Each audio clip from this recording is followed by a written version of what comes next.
Goeiedag, baie welkom by ons daaglikse brood wat ons soos Yeshua ons leer bid om te vra vir daaglikse brood uit Vader se woord.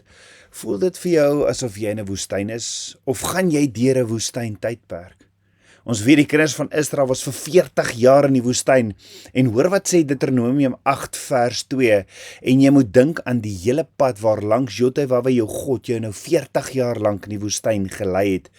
Toe jou verootmoediging en beproewing om te weet wat in jou hart is, of jy sy gebooie sal hou of nie. Met ander woorde, Abba Vader het die kinders van Israel 40 jaar lank deur die woestyn laat trek. Ons weet, vanuit Egipte tot by die beloofde land was daar 42 stoppe. 42 stoppe. En deur hierdie 40 jaar wat hulle gegaan het Abba Vader hulle geleer om nederig te wees. En ook Abba Vader het op die proef gestel. Die woestyn was nie verniet nie. Die tydperk was nie verniet nie. Dit was deel van 'n proses om hulle te vorm. Hy is die pottebakker, ek en jy is net die klei in sy hande en hy vorm en vou ons. Jy sien, Abba Vader se woord leer ons. Abba Vader laat toe dat ons deur 'n woestyntydperk gaan. Eerstens om jou karakter te vorm.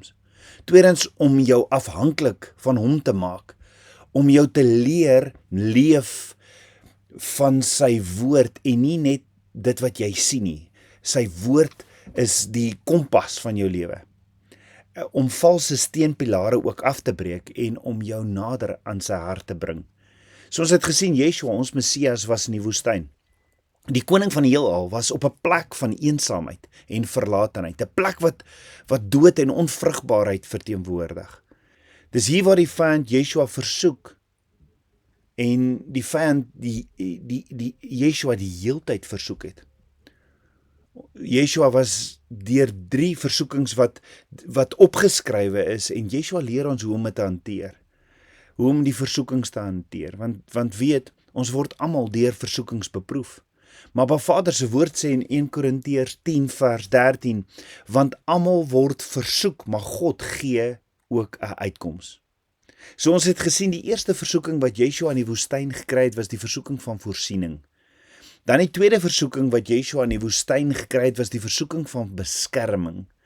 Ja, Abba Vader se woord sê in Lukas 4 vers 5 tot 8, toe bring die duiwel hom op 'n hoë berg en wys hom al die koninkryke van die wêreld in 'n oomblikse tyd. En die duiwel sê vir hom, ek sal u hierdie mag gee en hulle heerlikheid, want dit is aan my oorgegee en ek gee aan wie ek wil. As u my dan aanbid, sal alles aan u behoort. En Yeshua antwoord en sê vir hom, gaan weg agter my Satan, want daar is geskrywe, Jotwe jou God moet jy aanbid en hom alleen dien. Yeshua sê, daar is geskrywe. So waar is dit geskrywe? Yeshua haal die woord aan, want Yeshua sê, ek sê niks as my Vader dit nie gesê het nie.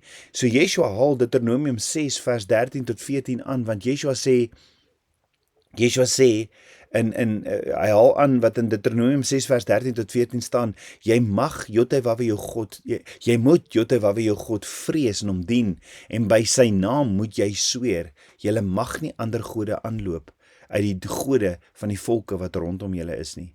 En dan gaan Satan die vyand verder en sê in Lukas 4 vers 9 tot 11, toe bring Satan hom na Jerusalem en stel hom op die dak van die tempel en sê vir hom, as u die seun van God is, werp u self hiervandaan neer, want daar is geskrywe, hy sal sy engele bevel gee aangaande u, om u te bewaar, en hulle sal u op die hande dra, sodat u miskien nie u voet stamp nie. Kan jy sien hoe werk die vyand? Want nou sê die vyand self, daar is geskrywe.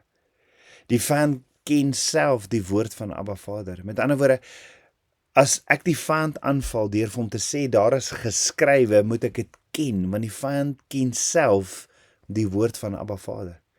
Die vyand sê, daar is geskrywe, so waar is dit geskrywe? Die vyand haal aan die welbekende Psalm 91, wat gaan oor Abba Vader se beskerming. Die vyand haal aan Psalm 91 vers 11 tot 12 wat sê, hy sal sy engele aangaande jou bevel gee om jou te bewaar op al jou weë. Hy sal jou op die hande dra sodat jy jou voet teen geen klip stamp nie.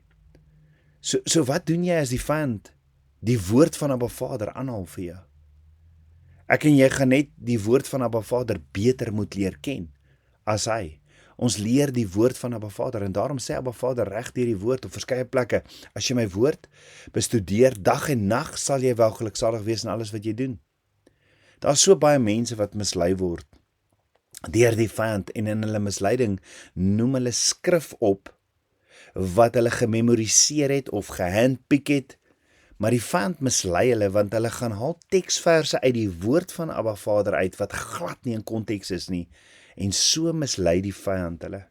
So baie keer haal mense verse uit konteks uit en moet ons gaan kyk na die hele konteks. En dit laat my dink aan die storie wat ek een keer gehoor het van die 3 blinde manne wat na olifant toe gelei was. Die 3 blinde manne wou graag voel hoe voel 'n olifant en 'n ervaring kry van 'n olifant. En hulle kry toe 'n gids en die gids vat hulle na 'n mak olifant toe. Die gids sê toe vir hulle om aan die olifant te vat en die olifant aan te raak en vir mekaar te beskryf wat hulle voel, wat hulle ervaring van 'n olifant is. En die eerste blinde man wat agter die olifant staan, kom toe by die olifant se stert uit en gryp die olifant se stert en sê, 'n olifant is vir hom baie soos 'n slang. Ja, 'n olifant laat hom dink aan 'n slang en skraalslang. Die tweede man wat aan die voorkant van die olifant staan, gryp toe die olifant se slurp en sê, 'n olifant laat hom dink aan 'n brandslang. En die derde man wat aan die olifant se kant staan, gryp toe die olifant se been en sê, 'n olifant laat hom dink aan 'n boomstam wat rond en dik is. Jy sien, die moraal van die storie is dat in werklikheid vir ons as mense alles gaan oor perspektief en konteks. Ons het dieselfde probleem as ons geselekteerde verse uit die woord neem en na hulle kyk sonder om te onthou dat hulle deel van 'n geheel is. As ons geselekteerde verse na kyk, sal ons perspektief waarskynlik waar wees, maar net 'n element van die waarheid daarin, en dan word die hele betekenis daarin verwring. Waar ek en jy nodig het om vandag vir onsself te sê, ons het nodig om te weet, ons moet Vader se woord gaan bestudeer. Maar ek het ook vandag nodig om vir jou te sê, jy hoef nie bang te wees nie. Abba Vader is jou beskermer. Abba Vader is jou skild. Hy is jou toevlug. Hoe weet ek dit? Dit staan geskryf. Hy is jou veilige vesting. En wanneer storms woed, hou hy jou vas. Wanneer die vyand jou aanval, staan hy voor jou. En dis nie net mooi woorde nie. Dit staan geskrywe. Kom ons bid saam. Ons almagtige Vader, dankie dat U ons beskermer is. Leer ons om U woord te bestudeer, dat ons die swaard kan trek, want die vyand kom om aan te val. Die vyand kom met versoekings, en daarom wil ons U woord leer, mediteer, bepeins, dag en nag. Vader, ons wil soos Johannes in die seegeel sê, U woord is soos heuning in ons mond. Dankie Vader, ons loof en ons prys U. Ek bid dit alles in Yeshua HaMashiach se naam, die seun van Jotewaweh. Amen. Shalom.